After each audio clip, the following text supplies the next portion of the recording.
The Art of Leadership Network.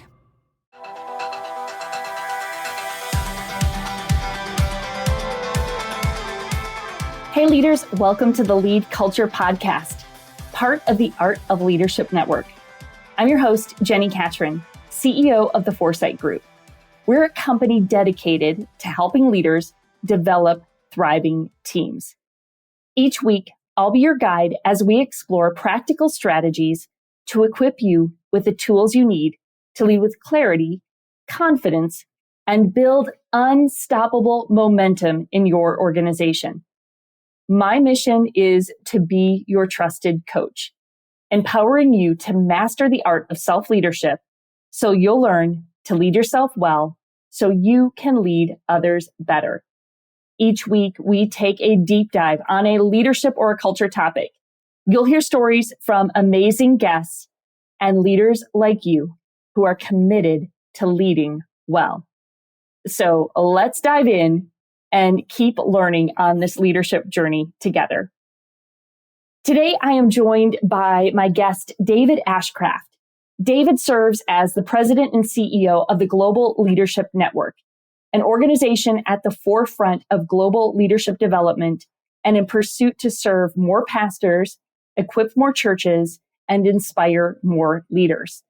The signature event of GLN is the Global Leadership Summit, an annual gathering that brings ministry and marketplace expertise together from over 120 countries and translated into over 60 languages. You guys, the Global Leadership Summit is one of the most significant events in my leadership journey for years, like decades.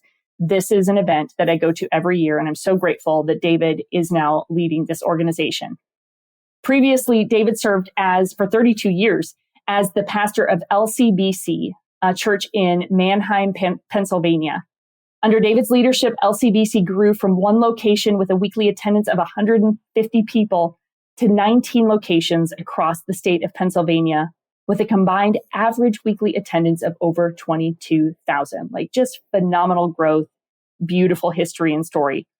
David is also the founder and president of The Advantage, a leadership collaborative whose purpose is to mentor and encourage pastors across the country. He's the author of the book, What Was I Thinking?, a book designed to help us make better decisions. David also serves on the board of directors of the Global Leadership Network and the National Association of Evangelicals. So David and I have a fascinating conversation today about transitions and specifically succession, because David, as I mentioned, was in his church for 32 years and passed the torch off to another leader. And he talks a lot about, and I ask a lot of questions about that trust level, the investment, the identifying of a leader and committing to their growth and development so that they can hand off that responsibility in a way that allows the church, in this case, to just continue to flourish. And it's a really remarkable story. A lot of leaders don't get succession right. And David has done just a phenomenal job with this. And while some of us might not be in the season of succession, just David's wisdom and talking about how time can be your best friend or your greatest enemy. He just gives us so many nuggets of wisdom and insight from his experience as a leader. And I know you're going to enjoy this conversation with David Ashcraft.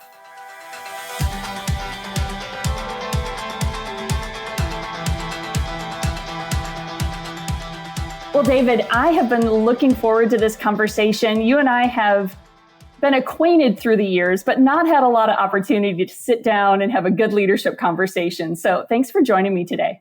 Yeah, Jenni, thank you for the opportunity. I'm looking forward to the conversation as well. And it's fun to more than just kind of pass in the hallway, but actually get to talk together. So good to talk. That's right. Well, I had the privilege of being connected to some of your team at LCBC when you were lead pastor there, and got to see, from the sidelines a bit, but watch just you guys lead through a really successful transition of senior leadership. And so much respect, David, for you as a leader, and grateful to learn from you and hear what you're doing these days. So again, I'm looking forward to this a lot.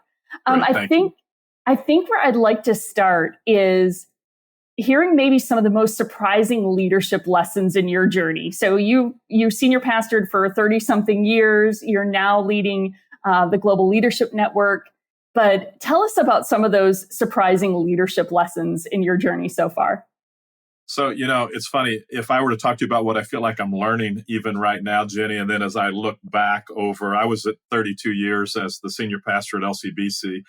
And I think what surprised me in transitioning out of LCBC and I would call it a very successful succession process, is just the power of pride. And pride can be a good thing at times, because I think pride is oftentimes what motivates us forward to work harder and make sure we're doing things with excellence. But it also can trip us up. And there's obviously that dark side to pride. And it's amazing to me now that I've gone through a succession process that I think that pride is probably what causes most successions to fail or to go badly. My successor is Jason Mitchell, and Jason, who was on our team for 20 years, for the last 8 or so years, we've been planning this succession. And as he and I have both talked, there's a lot of trust that had to take place, where he had to trust me that I was going to go ahead and transition when I said I was. I had to trust him that he wasn't going to leave. And then the areas of pride come in where, as I step out, then there are things that I worked on for a number of years that are now coming to fruition a year, 2 years later. So pride in my head comes up and goes, well, wait a minute, I planned that. I raised the money for that. I did that. Right. Yeah. And I have to keep reminding myself it's not about me. It's about what God is doing. And I had opportunity to steward a ministry for a long time, but it never was mine to begin with. And so it's just highlighting for me right now pride in my life, which I didn't really think was an issue, but it's coming up. And it makes me realize all the way through my ministry, pride has always been a big part of it. And so often we want to take credit for what's going on in our ministry. And I mean, we play a part, but God is the one doing it. And there's so many other people working around us. So one of the things I'm learning a lot about is pride right now. And I probably, over the last year and a half, have confessed more to God and said, God, I'm just so sorry. Pride is getting in the way here. And and don't let it make me do something, say something stupid. But let me keep that under control. So that's one of the lessons I'm learning right now. Wow. I appreciate that so much, because I can completely see it. I remember having a leader say to me one time, I think it was the way I phrased something about, I put a my around it. Like it was like, well, what I did, or how, what I've accomplished, and I had a leader in great wisdom kind of call me out on that, in that it was just such a natural thing to take all the credit and ownership for it. And it was really, it was coming from a place of pride. Like I found a lot of significance in the thing that I'd been a part of. And I was taking, I was taking all the credit for it.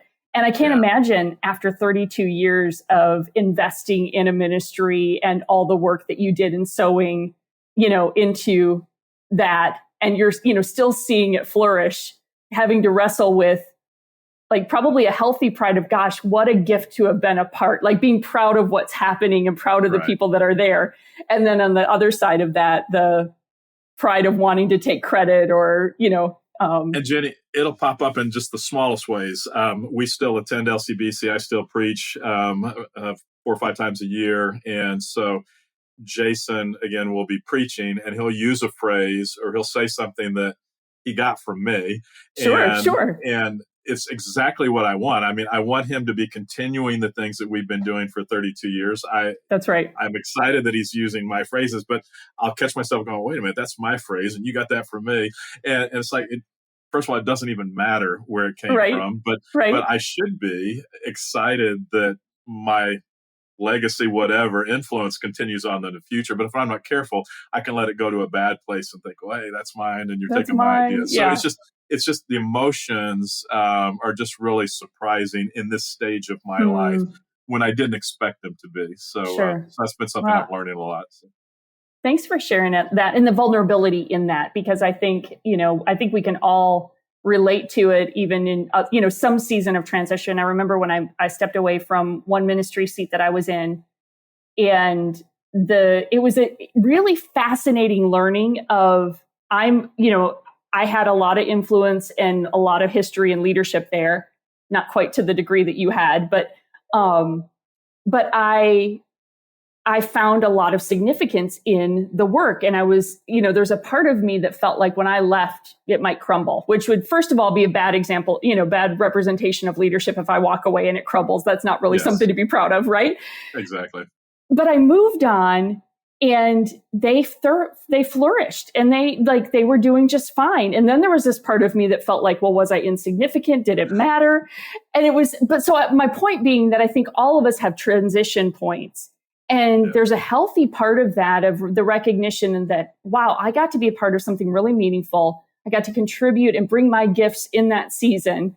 And yet, ultimately, it's God's. He's going to keep doing what he's doing through that ministry or through that organization, whatever it might be, and to just hold it gently. I think that was the thing that, I recalled from that season, and you find yourself back there and more, in different places, right? Where you're like, I'm holding on to that a little too tightly. I'm taking a little too much credit for it.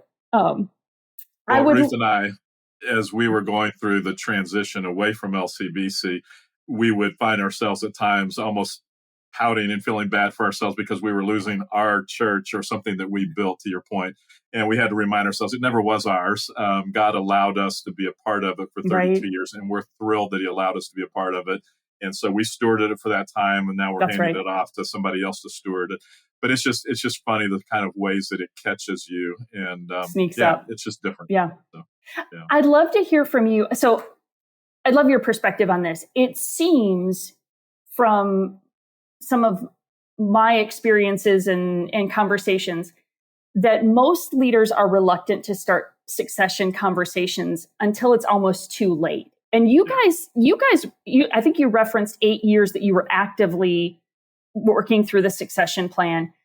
What caused, why do you think you engaged it earlier than I think I see most leaders engage a succession process? Tell us about that journey for you.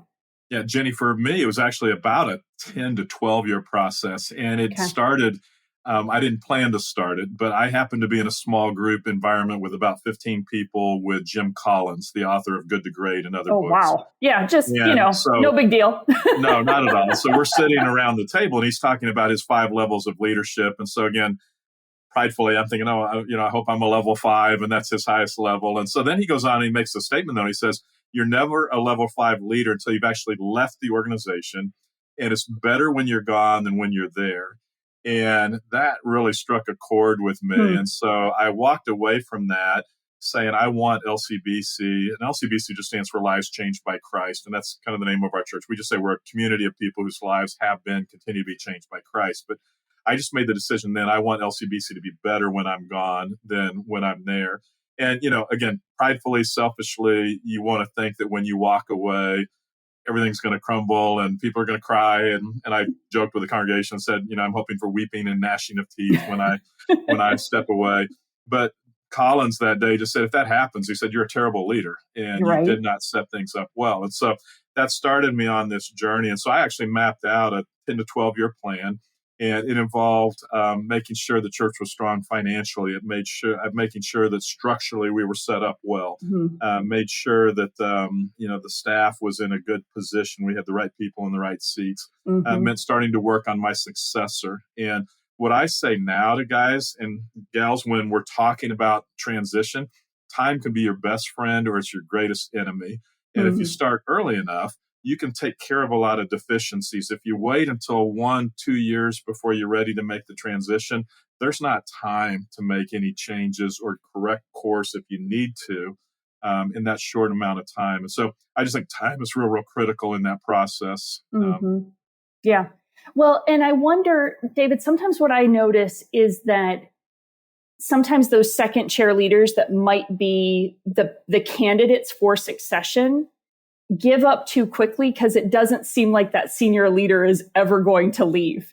Yeah. How did you handle that? Because you have some remarkable leaders, including, of course, Jason, who is now stepped into the lead seat. Was communicating that early? Was that a key part of retaining some of those really gifted, talented leaders? So it wasn't something I wanted to talk about publicly or even among the staff. So we did not talk about it. I talked to the elders and presented my plan. but I didn't want to go to every board meeting and have them say, how's it coming? How's it coming? Because it was a 10-year plan. And so that's it's the a last thing I long wanted way. every month to be asked that. And so we pulled apart a subgroup of 4 people that had been former chairman of the board, people that the board members trusted, people that I trusted. And then that was a little subcommittee, and we met twice a year for that 10 years.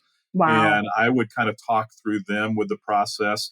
And where time was our friend, Jenni, was so Jason specifically, I first brought his name to that group of 4 about 8 years in. And I said, this is who I think would be my replacement. And they were like, there's no way. There's no way he's not ready. He's not. And I said, so what are the deficiencies? So they named him. And so I said, okay, well, then let's go to work on those things. And it was simple things. It was not enough leadership opportunity or training. And so we got him involved in a business leaders cohort, a CEO's cohort, so he could learn how to lead an organization. It was lack of training theologically. So he went and got a master's degree. It was communication. And so we coached a lot on just communication skills and those kind of things. And so by the time I brought him back 6 years later, then that group said, yes, obviously it's Jason and it's right. And had I not had that plan, and I did talk to Jason right off the bat, we sat in my basement, we drew it on a board. I said, this is what I'm thinking. Don't know that it's going to happen, but this is kind of where I'm tracking.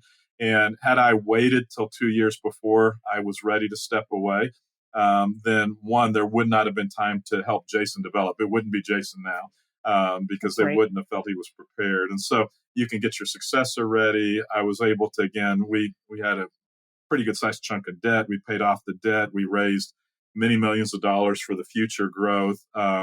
We restructured the staff. So many things happened during that 10-year period.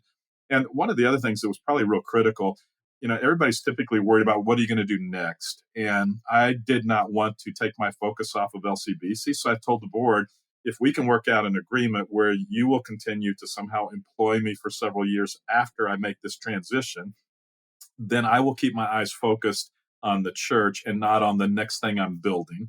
Otherwise, I'm going to start building another career and I'll not be giving my full attention to LCBC. So we were able to come to that agreement in writing.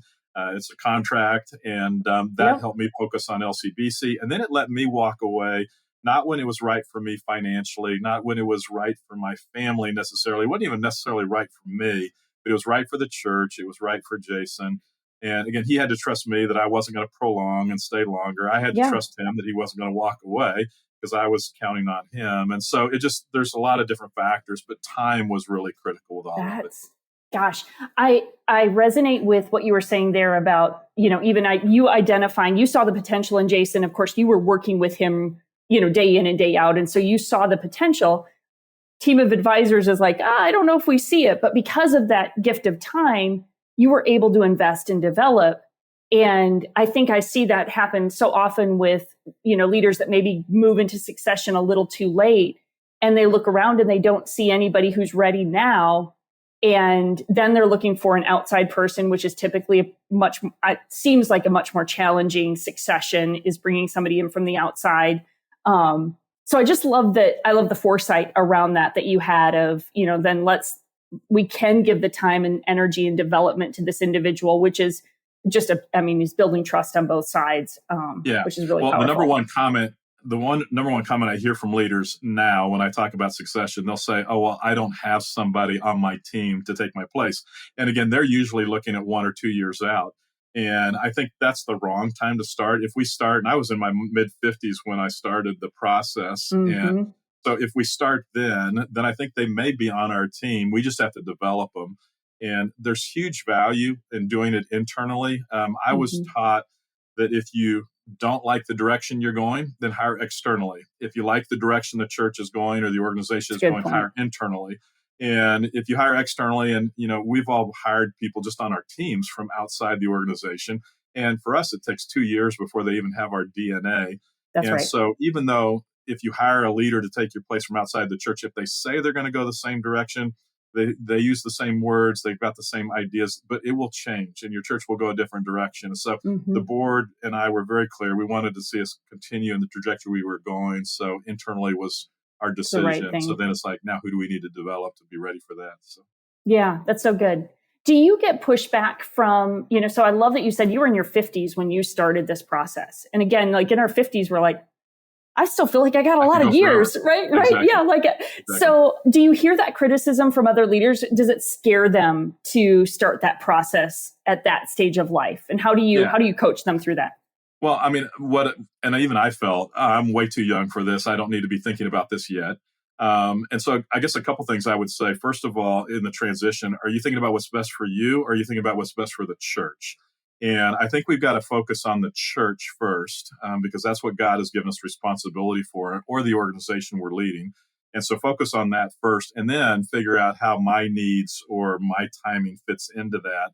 Otherwise, I'll watch people hang on too long because they need a little bit more money, or I'll hear people talk about, well, when my kids graduate, I'm going to make a transition. Well, sure. Why would your kids graduating from high school or college really have anything to do with what's best for the church? That really is best for you, maybe, but may not be best for the organization. So I think you've got to focus on what's best for the church and focus that way. And then when I stepped out, one of my wife, Ruth, one of her biggest struggles was she just kept saying, it's not time yet. It's not time yet. You still have so much to give. And I didn't step out. And I told the church, I'm not stepping out because I'm retiring and going to go sit somewhere. But I just feel like it's the right time for the church that I need to do this. And so one other piece of advice that I was often given, Jenni, was know what you're going to do next. And you've got to have this ministry you're going to go to next. And again, I don't know that I would advocate for that. If you're going to do that, that means you're starting to focus on that before you transition, before you pass the baton off. And, Summer Olympics are coming up, and we're going to watch relay races, and batons are going to be dropped and things. And the races are won and lost. And at least for the United States team every year, it's the baton handoff. And we're either dropping them completely, or somebody slows down too fast, or they take off too fast. And so that's the delicate part. And so it wasn't about when I was done, but and current, at least what I'm hearing in business friends, current advice is wait a year when you step out of your role and wait and see what comes to you. If you start too early, you may settle for something that isn't going to fully challenge you or be what is right for you. And so these are guys that are talking about studies that are coming out of Stanford and Harvard and other schools. Say, take your time, wait a year, see what comes your way, or in our world, see what God brings your way, and kind of go from there. And so that actually happened for me, where this wasn't part of my plan to lead the GLN when I made that transition, but a number of months later, it came into the realm of possibility. And had I had something else that I was heavily into, I wouldn't have been possible. Yeah. Talk about that transition a bit. So, I mean, I'm making an assumption based upon our conversation and the bit I know of you that leadership is a passion point. I think you've demonstrated that, and just the culture at LCB has such a strong focus on leadership. So from the outside looking in, Global Leadership Network feels like a really natural spot. But tell us more about that experience for you and making the decision to step into that role. Yeah. Well, what I was already going to be doing was working with pastors, but specifically in the state of Pennsylvania. And probably about, 8 or 9 years ago, we felt like as a church, God was challenging LCBC to impact the state of Pennsylvania. And again, pridefully, arrogantly so, we thought, that means LCBC locations all across the state of Pennsylvania. And it may end up being that. But we very quickly realized, no, it's not about LCBC everywhere. It's about working with other pastors that are already in Pennsylvania. And so we started an organization working with the 75 largest churches, their pastors in Pennsylvania, and just saying, how can we together change the state? So I was already doing that, but it wasn't keeping me real busy. Probably about 4 months into my transition, Ruth, my wife, one day said, you need to go find something else to lead. And then she said, and it's not me. And apparently I'd been trying to lead her more than she was wanting or needing around the house. So that kind of opened the door to say, okay, it's okay if I look at something else. And right about that time, the GLN came into play. The focus of the GLN is really on how can we serve as a tool for pastors to help them be better leaders, but help people in their church be better leaders, people in their communities be better leaders, ultimately so more people can be introduced to Jesus. And so it's just a very natural transition for me to step into this role. That's so good. What has that been like after 32 years in one organization that you had obviously lots of influence in helping shape, and then you step into a new organization, probably a new culture, an organization that's in a bit of like rebuilding because of a lot of transitions? How is that adjustment going from going to something new after 32 years in a known entity? So for me personally, it's been very exciting. I've thoroughly enjoyed it, Jenny. Some pastors, when they step away, all they want to do is preach. And I enjoy preaching, but I would not want to do that every week. And that's part of the reason, one of the reasons why it's worth starting to think about transitioning in your 50s as opposed to waiting till you get into your mid 60s is, at least for me and a lot of the guys that I've talked to, you start getting into your early 60s. There are things that I was doing at 58, 59 that I thought I could do this the rest of my life. And I'd love doing this. And then 2 or 3 years later, I'm going, man, I can't wait till I don't have to do this anymore. And so whether it's preaching or leading the staff or whatever it is, and so Sure. reasons to start earlier. But for me, what's been fascinating is leadership. I think it doesn't even necessarily matter the organization. So many of the principles are universal, and That's people right. are people. And so one of my main jobs at LCBC was casting the vision and setting the vision, and then making sure we don't lose focus on that vision or mission of the church. And so probably the last 10 years of my time at LCBC, a lot of it was just saying no to a lot of good ideas, but they weren't the best ideas. Sure. And we would constantly talk about, let's do what's best, not what's good, or be sidetracked by what's good. And stepping into the role at the GLN, I think we had kind of drifted a little bit, and we're doing some good things, but they weren't the best things for us. And so it was very natural for me to step back in and say, wait a minute, this is our mission, what we started out as 30 years ago. Let's get back to the mission of serving pastors and being a tool for pastors to impact leaders throughout their communities so that people could be introduced to Jesus. So it was very natural for me to do that. And then to kind of with the team say, no, we're not going to do that. That's a good thing, but it's not best. So that was very much the same. In the church world, at least for us, what I find oftentimes is leaders get bored doing their specific task of their job. And so they want to do something different. Let's change it because I'm bored of doing it the same way. And Sure. Nick Saban, one of the greatest coaches of all time, and his whole philosophy was everybody's got their job. You do your job the best that you can, and we'll win as a team. I think that's true in church world. I think it's true in the GLN where we've all got certain tasks. If I do my job well, you do your job well, we will win as an organization, but we've got to all stay on task. And so part of the job as a leader is to say, it's not just, you can't just because you're bored, stop doing this. This really matters for eternity, what you're doing. And so let's keep digging and keep doing our jobs and stay focused, and good things happen. So, that doesn't change from organization to organization, nor does the value of let's keep learning. Let's not stop and stall and think we've arrived. So many of the things are transferable. Yeah, for sure. For sure. Well, and, I love that you just have such a strong sense of that visionary leadership that seems so much just how you're naturally gifted and wired, and being able to bring that to a new team in a new season. So good. And it's the fundamentals, right? It's like all of us going back to what does it take to just do the thing we're called to do and do it really well, staying in alignment with that mission. Exactly. Conversations around leadership, the importance of leadership, elevating learning around leadership has been a hot topic, if you will, for the last 30 years. And a passion point of mine for most of my journey. And yet a couple of years ago, Barna did some research, and I think it was 82% of 18 to 35-year-olds say that we're in a leadership crisis because there are no good leaders. And so in many ways, it seems like there's kind of a skepticism or criticism of leaders. I wonder, do you see that? Do you experience that? What's your reaction to it? Maybe what's your vision or hope for leaders, especially in the influence you have with them right now? Well, again, you look at whether it's Barna, whatever polls you look at, and leaders, unfortunately, whether it's politics, whether it's church world, we're not viewed in as high regard as we used to be and as high regard as we wish that we were. So I think that definitely is an issue. Sure. I think there is also a crisis in leadership, specifically in the church, but I think in business also. COVID was an interesting time, Jenny, where I think up until COVID hit, we all kind of thought we knew how to lead. And even in churches, we knew how to lead a church and grow a church. And then COVID hits, and then the racial issues hit, and the political divisions hit. And all of a sudden, I think it just kind of knocked the legs out from under a lot of leaders. And so now leaders are going, I don't know that I know how to lead anymore in this new reality. And so I think that to be able to come alongside leaders and say, okay, let's let's remember the basics, but what changes? How do we need to adapt? Let's keep moving forward. And what I'm hearing more often is just leaders need encouragement, and they're lonely, and they don't feel like they've got a lot of people around them. And so how can leaders get around other leaders and encourage them and guide them and direct them, I think is very critical. That's really good. What do you think, what makes a great leader in your opinion?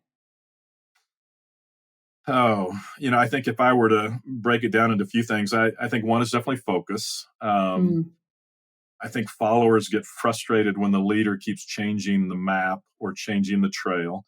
And I see that in church world all the time. And it's funny that I'm leading now an organization that has a big conference, because conferences oftentimes are what leaders will go to, and they'll get a new idea, and then all of a sudden they change the direction they're going.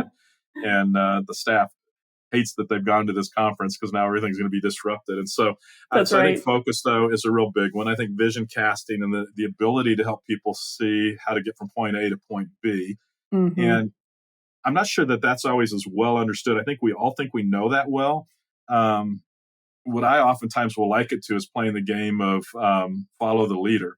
And there are some people, when they play follow the leader, that they will do all kinds of gymnastics and flips, and the rest of the group just kind of stops and watches them. They go, oh, that's amazing that you can do all those flips. But the game is stopped because the rest of the group can't do that. And so they're just watching the leader do amazing things. I think that happens in a great analogy. Organizations. Yeah, where, the leader's doing amazing things, but everybody else is just sitting back watching. And so I think a good leader, the other analogy that I use, Jenny, is when Ruth and I were younger, we would take college students and high school students skiing from Dallas, Texas to Colorado, and we'd take 100 at a time for a week between Christmas and New Year's. First day on the slopes, you've got beginners, you've got experts, and all of the experts would try to pull all the beginners up onto the slopes. You don't need lessons, we'll show you. And so they'd get them up on the top of the mountain on all these black diamonds. And we had skiers all across the mountain just sliding down on their bottoms, trying to get to the bottom. So the next day, I would take most of those beginners and, one, encourage them to get lessons, but also just take them on the blue slopes or sometimes the green slopes. And I would ski with this group of 30 people, and I'd go down to the next stop and wait for them to catch up to me. And somehow a leader can't get out in front of people too much that they lose the people following them. So I think, that's part of casting vision, is how to get from point A to point B. So I think focus, I think vision casting, I think trust is a huge one as well. And, you mentioned younger people maybe not viewing leaders in high regard. I think that's probably broken trust. Are they going to do what they say they're going to do? Do they have a track record of doing what they say they're going to do? I think longevity, the only way you get that is longevity. And you're either going to have a long record of broken promises or a long record of following through. And so I think there's something really important in longevity and leadership. And so I don't think it's just because I was one place for 32 years, but I think that there is something about being there a long time that earns the respect of others. I constantly, would watch other pastors looking out to see what else is there. What's the next best thing that I can go to, especially when it was difficult. And very early on, I said to God, actually, when I went to LCBC, I'm not going to go looking for other opportunities. If you want to move me, you're going to have to do it, but I'm not looking. And there were plenty of times, early days, that it was really, really hard. And it would have been easy to look and say, oh, God's calling me someplace else. But I'm not sure that he really was. So I think longevity, I think integrity, obviously, is very important. I think being able to work with excellence and doing things well. I think somebody that's growing and teachable. And teachable is a really, really big one. I know for me, and you talked about our leadership culture at LCBC, not only did they need to trust me, but I needed to trust them. And if there was a evolving, growing leader, if he or she didn't follow through on their commitments, or they didn't do it to the standard they could have done it, then all of a sudden my trust begins to wane in them. And before long, I'm not really asking them to do much, nor am I giving them opportunities because I didn't trust them. So trust goes both ways in that whole thing. And I think the right DNA, I mean, somebody might be a great leader in one organization, may not be in another one too, because the DNA just isn't right. And so they struggle from that standpoint. So, I mean, those would be some of the things that I would look for and say that's what a good leader is. So. You just gave us a master class in that. That's fantastic. I think if we went back on those handful of things you just rattled off, I think it would serve us all well. Jenny, I was going to say what's interesting, and one of my challenges, even with the Global Leadership Network, we've been going for 30 years, and I learned so much in my early years of ministry from the Global Leadership Network on how to do leadership. The problem is now, those of us that have been hearing it for 20 or 30 years, we go, oh, yeah, that's the basics. We don't need to hear that. But I keep saying, but we've got 20-somethings that are just starting to lead. They need to hear the basics. That's right. Where are they going to get it if we don't teach them the basics as well? So it's just interesting to try to figure out how you keep moving everybody forward. So. That's really good. Yeah, you're exactly right. I think sometimes I forget that some of the team members that are maybe newer to the team, or, I forget that I've had the number of years of experience I have had, and then I've still got so much more learning and growing to do. But I think I think sometimes I overlook some of those foundational things that were so instrumental in my early growth as a leader. And, I did that. I got that. And in fact, every one of them, there's a new lesson to be learned in new seasons. And so even looking back at that list that you just shared, it's like, gosh, I might have, dug into that or learned something about that in one season, but then the application of particularly the trust piece or the working with excellence piece. Well, what does that look like now? What does that look like in this stage and in this season? What do I need to be learning there? So really good and helpful things for us to think about. I would love, as we wrap up, to know, how would you coach or encourage? So you've got leaders that are listening, many of them in their 30s, 40s, probably 50s. They're leading other people on their teams. How would you coach them? One or two things that you would say, hey, just stay focused on this.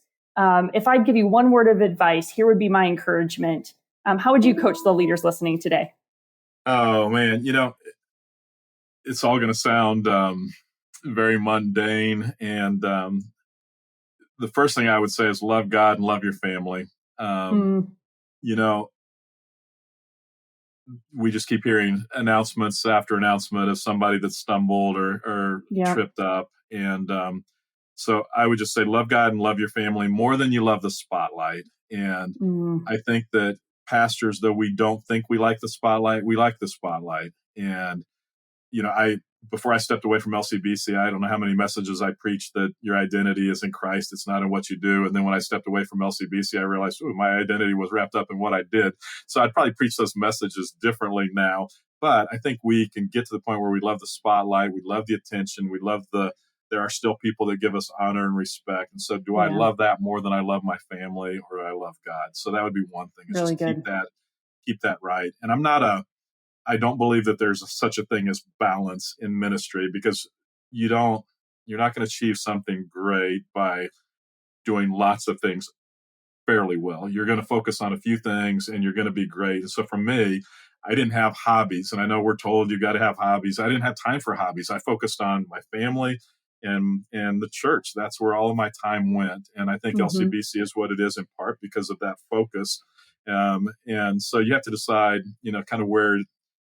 I think there are rhythms in life that we've got to watch so that we don't give up on our family. But as senior leaders, we have opportunities we're not working 9 to 5. And so I may have to work a lot of mornings at 6 a.m. with breakfast meetings, or I may have to work evenings, but I can sneak out in the afternoon at 3:30 to coach my son's baseball team. And I did that for 3 years. And so there's trade-offs. And yes, I have to work Sundays or Saturdays, but I can take other time too. So we just have to make sure we're focusing on family, focusing on a relationship with God. I think keep learning, don't settle, and make sure that you continue to learn. And there is a point where you think, oh man, do I know it all? But I hope that even as I continue to age, that I will continue to learn and grow. And so staying focused, which again, I've said that the entire time we've been talking, but stay focused. Don't lose focus on what you're doing.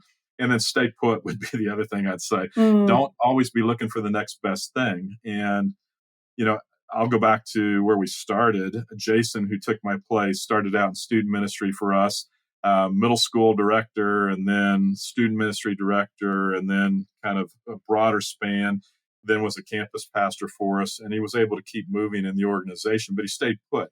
And he could have left and gone someplace else, and he could have led and done well. He wouldn't have had the opportunity he has now at LCBC had he chosen to move. And so I know that doesn't work that way for everybody. And there are times that you do have to make a move to another organization. But I'm not sure we have to make it as often or as quick as we often do. So I think staying put and doing your best there is key. Really good. Really good. David, how can we connect more with you, learn more about the Global Leadership Network so that we can keep learning and growing as leaders? Yeah, well, if you don't know anything about the Global Leadership Network, it probably, and I would have said this before I was leading the organization, but I think it's one of the premier leadership development organizations in the world. And we have about 300,000 people that connect with the summit that we do each August. And so every August, second weekend of the week of August on a Thursday and Friday, we host the Leadership Summit. And our focus really, Jenni, is to say we can all learn from anyone if we're humble enough. And so we start every summit by saying, if I am humble enough as a leader, as a Christian leader, I can learn from non-Christians, or non-Christians can learn from Christians, or business leaders can learn from pastors, and vice versa.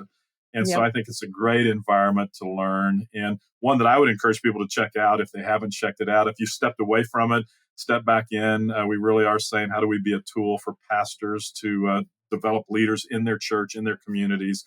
And so I think it's a real worthwhile thing to be a part of. And I think it's real helpful in your organization, whether it's a business or a church, to build a leadership culture in your organization. And for so long, Jenni, I would hear about a mythical leadership pipeline, that somehow we could just build this pipeline and we just open the spigot and leaders pop out. I've never seen that work. And so for us, it wasn't so much a leadership pipeline as it was building a leadership culture. And if you can build a culture of leaders, then when you have a need, then you can teach the person the skills that they're going to need in that particular task. But you've got people that are already leaders. They're there. Now you just have to figure out what role you're going to put them in. So I think the summit helps do that in great ways in organizations. And so check out, it's just globalleadershipsummit.org. I think globalleadership.org is our website, but you can check it out. And I think it's a great thing to be a part of. Perfect.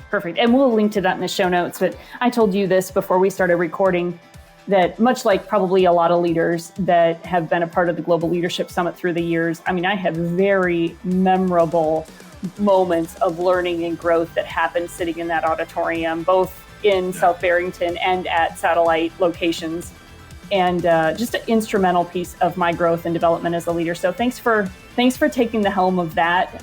It feels like such a perfect and beautiful fit for this season to have your leadership there and helping to continue to invest in so many of us. So, David, thank you. You're kind. Yeah, I think it's necessary now. So, thank you. Yeah, for sure. This was a gift. Thank you for investing in all of us, and hopefully we'll see you at the Global Leadership Summit. That would be great. I would enjoy that. Jenni, thanks for the time. I appreciate it. All right, friends, such good information there. If you have not checked out the Global Leadership Summit, you can get registered for next year's event now. In fact, it often sells out in some of the locations, so you want to make sure you go check that out, get registered to sign up for the Global Leadership Summit. I promise you won't regret it. And if you are not connected more with Foresight, make sure you're following us on social media at Get Foresight, GET, the number 4, SIGHT. You can find me at Jenni Catron. And of course, we have a weekly newsletter that is where I am sharing articles, blog posts, new book information, all the things before they get in other places come through my newsletter. And so if you're not signed up, go to Get Foresight, GET, the number 4, SIGHT.com. Little pop-up will show up there to sign up for the weekly Insights newsletter. I'd love for you to get on that list because book launch details are coming and everybody on my email list is going to hear about it first. So we're going to have lots of fun stuff, extra bonuses, opportunities to dig into some of the culture work before the book even releases. So you want to make sure you go check that out at getforesight.com. All right, friends, thank you for joining me this week. Keep leading well, and we'll see you next week.